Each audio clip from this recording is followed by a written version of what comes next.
Okay, I'd like to welcome Benson Cohun as one of our first ambassadors from CUHK. And I actually studied as an undergrad at CUHK, so I'm very fond of the university. I think it's a very special school. But Benson, thank you so much for being a part of this. Could you just quickly give us a short background of what you were doing before you attended the CUHK MBA program and why you decided to go study at CUHK? Sure, Darren, and thank you for having me. So basically, before the MBA, I was working for Bank of America and Merrill Lynch, right? As a IT specialist initially as a developer, and then moved on to become a business analyst in the still in the IT side. When then Merrill Lynch was bought over by the Bank of America. I spent a good like 6 years there, transitioning from application developer to business analyst to project manager, and then eventually decided that I needed like a change of environment. It's basically to move from Singapore into Hong Kong. So I took an MBA and decided that the location would be Hong Kong. I did have choices in Singapore, quite a number of them actually in Singapore. I thought that having spent a good 6 years there, a change of location would maybe benefit my career as well as my perspective. The biggest reason I really chose UHK was because of their very good entrepreneurship program. As you know, the Chinese university just sits beside one of the big startup hubs in Hong Kong, which is the Hong Kong Science Park. They do have a big partnership with that place. I've been there a lot of times while I was in doing my MBA, and it really opened my eyes in terms of the startup culture here in Hong Kong, which is very vibrant. And the school also being near Shenzhen gave me an opportunity to go into China as well to have a look at it. So, two factors basically: the entrepreneurship and its focus on China. And That's why. Okay. Yeah. and I think you're very interesting to talk to because a lot of international applicants considering Asian business schools are generally looking at Singapore and Hong Kong. You spent a number of years in Singapore. You decided to make that move to Hong Kong to be closer to China. But could you just maybe what do you think Hong Kong has that makes it unique compared to Singapore? I think that would be insight people would want to hear. I think as a big difference, Singapore is really one of the bigger hubs if you want to do or if you want to experience Southeast Asia. And I think it just everything Southeast Asia just flows into Singapore, right? Yeah. Indonesia is just on the backyard, Malaysia, just a few miles away, Thailand and the Philippines. Whereas Hong Kong, it's specifically China based. It's very China centric, I would say. It revolves around and relies on as well the Chinese markets, right? And I guess in the current situation where we are in our careers or where the world is at the moment, China is still a big market. And having already seen the markets of Southeast Asia, Yeah. well, you would really feel a very, you know, China focused approach here in Hong Kong, as opposed to what you get in Singapore. Yeah, no, that's great. And so, what has been the best part of the MBA program for you? Initially, I thought it was going to be Hong Kong because one of the reasons why I took it was really to move locations, try to experience Hong Kong, but the best experience in the program by far has been my classmates, has been my batchmates. Right, it's the networks that you make and the friends that you make along the way. For that short 1 year, it's always been about the people. And I think for anyone that goes into an MBA, right, just focus on building that network with the people that you have there. Um, I think a lot of the times as well, some of the nuances when you go into an Asian school is that it will be very like the diversity won't be there as opposed to what you have at Harvard, the Stanfords, and even the INSEADs, right, in Yeah. Singapore. Um, Although that may be quite true, I mean, a bit true in that sense, but I think it's not in that it's not totally true in that sense. Like first for Hong Kong, you would assume that it would be majority or very like at least 50% mainland Chinese, but it isn't, right? It's for our batch, it was only about 30% or less than that, and we had representation from Europe, from the U.S., Canada, and even South America, and we even had a part-time student that represented Africa. So it was really diverse. You could get the diversity there and still be entrenched in China or in Asia. And I saw that you, congratulations, you're now working for JP Morgan Chase as a human Yeah. resource change and process manager. So that's very different from what you were doing before, right? It was a jump in the function. Although I was in technology, I was also doing like the technology side of project management and change management as Got it. well. It was also centered in HR. So I just made the jump from tech, which was my background initially. Right. I have a bachelor's of science in computer science, and moved into the functional side where I would be exposed to different a different set of work. The change and process management still remains, but now I'm also dealing with like vendor contracts, vendor engagements, and looking at the whole like HR process as a whole as well. That is something that I think is a new path for you. Most MBAs, a lot of them are like the investment bankers, the corporate bankers, the consultants. So I took maybe a more different route than the most prototype MBA. And what was it like to find work in Hong Kong after, as someone who's not from Hong Kong and not from China? Because I think that's a big concern applicants have. Well, it is an impediment, I would say.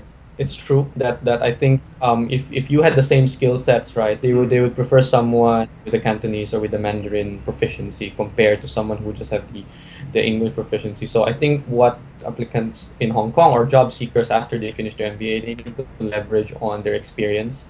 I think you cannot just come here thinking that you can just make that jump just by the mere fact that you're a foreigner that has insight into a different country or a different continent, because there are in fact people from China, from Hong Kong, who have studied, worked in different continents as well, different regions, who come back with the same skill set but with the language proficiency. So for me, it felt good that I could really transfer it. Yeah. It was a long and drawn out process with JP Morgan, but I think my experience with what I did with Bank of America and Merrill Lynch when they integrated together during Mm. during crisis, it was good enough for me to be hired into JP Morgan given the experience.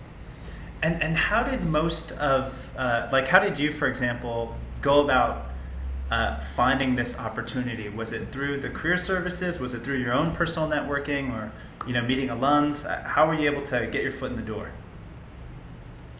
Um, the, the the first step I would say is to really look at your career services, right? I think CUHK as a whole boasts the biggest alumni network in Hong Kong. They were the first MBA in Hong Kong, Yep. so by default they would have the best or the biggest database of alumni. So I started off there. Um, it didn't like well because Hong Kong, I think, as what people may not think of, is really very finance centric. They're not Yep. really into a lot of consultancy. They're more finance centric. So I had to pull the network card, my personal network card, Hmm. and see if there were anything that they would have or they needed expertise in that specific sector. So luckily, I had one guy who just I had one friend who moved to JP Morgan from UBS.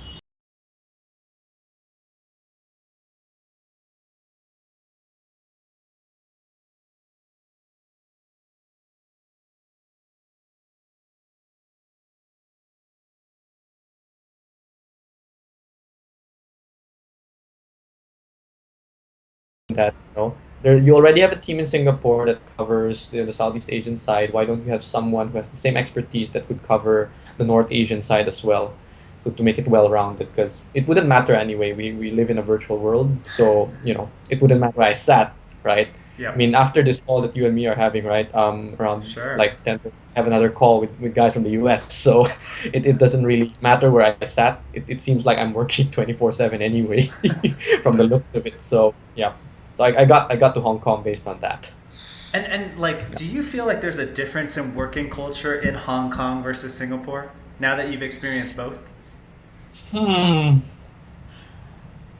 I want to say no, but yes, there are. I think Singapore is a tad bit slower, I guess, in terms of work. Like the pace of work Yep. is a little bit slower in Singapore. Hong Kong, you just see people like rushing into the train, busy, busy, busy, busy, walking very fast, Yeah. bump you because they're looking at their cell phones and everything. Singapore has the same problem, right? But it's not as big as Hong Kong. I'm not sure. I think you've been to Hong Kong. Yeah. You've seen how Central Station is or Admiralty Station is Oh yeah. during hours. It's like 4 rows, 5 rows, and the trains come every minute, and It's it's just crazy. Yeah, Yeah. it's crazy. I mean, I think we're talking about, for our audience, we're talking about two of the most competitive economies in the world. The two of the easiest places to do business. So it's a matter of degree. But even then, I feel like Hong Kong has this edge and this pace to it that is Yeah. just so fast and efficient. And in many, as a customer, it's a good thing. But it is also quite high intensity, high pace, and can be high stress too, Yeah. higher stress than Singapore. And okay, so what about what do you think more applicants should know about CUHK and Hong Kong business schools? Maybe what's something that you found surprising that you didn't realize before you attended the school? Mm, I think for CUHK, I kind of like didn't really see all that much in terms of how they would expose us internationally because I thought it would be really Asian Mm, focused. yes. Asian focused, like basically Asian focused, as in China focused, not even like Singapore or Southeast Asia, it's literally China focused. But they did have a lot of the electives that would actually allow us to see how firms or how countries would actually court or do business in China. So they would have a lot of case studies for us that would let us look into how certain companies in Europe, for example, entered China and how that worked out for them. Um, and aside from that, I was also not very, in terms of expectations, Sure. I wasn't really very optimistic about, in terms of the resources of the schools and everything like. Because it's basically like, you never hear because the thing is that you Yeah. don't really hear much, of them, Well, that we're right? trying to change that, Benson. Yeah, that's why Yeah. we're trying to change that. I'm hoping I can change the perspective of Sure. the future applicants, right?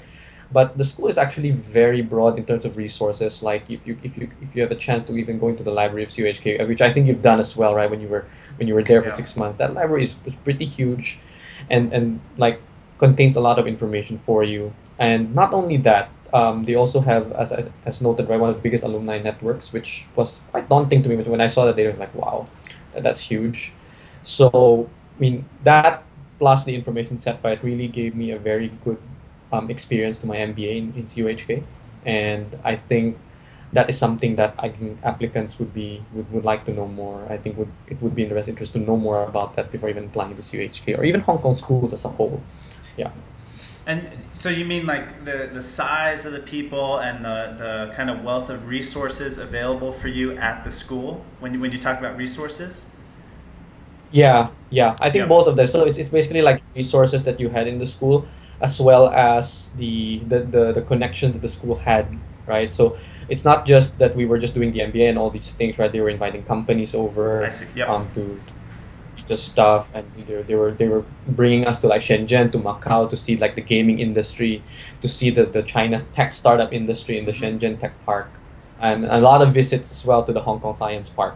So all that in together is like if you really want to know how to do business in China, I think CUHK is the best place for you. And Yeah. are you still in touch with your classmates? Oh yeah, definitely. Um, so from the looks of it, right, most of my batch during my batch, a lot of the people already got jobs here, and the majority of them got them in Hong Kong, and they were not native, Hong Kong Yeah. locals, right? I had a lot of Indian classmates who got jobs as well. I have classmates who are from the U.S., from Canada, from South America, who have gotten jobs here in Hong Kong, as well Wow. as the other Asian countries have Sure. gotten jobs. People from Thailand, for example, have gotten opportunities here in Hong Kong, even though they do not speak a single bit of Mandarin or a single bit of Cantonese. English was good enough. It was hard, Yeah. but in a sense, it was still doable. Yeah. Excellent. And so, any last advice you have for applicants? Mm, I think if you're considering Hong Kong, just be aware that it is, although it is a metropolis, I would say, or an international city, it still has that Asian culture and flavor, right? So a lot of my foreign classmates, for the people who are not like who are not based in Asia or kind of based in Europe and the US, don't be shocked when you come here to see, smaller houses, people rushing you over, people like maybe you feel shouting at each other, but they're Sure. just actually just talking to each other. And they're still very reserved, I would say. So a lot of them will be very frustrated talking to certain people because the West tend to be more aggressive, here tend to be more like the silent type, uh, just say sorry and walk away. So I think that they need to look out for that when they come here to Hong Kong. Yeah. Great. Well, this has been just. I appreciate your direct thoughts and sharing your experience. Thanks for being here. Mm. Yeah. Thank you, and glad to be here, Darren.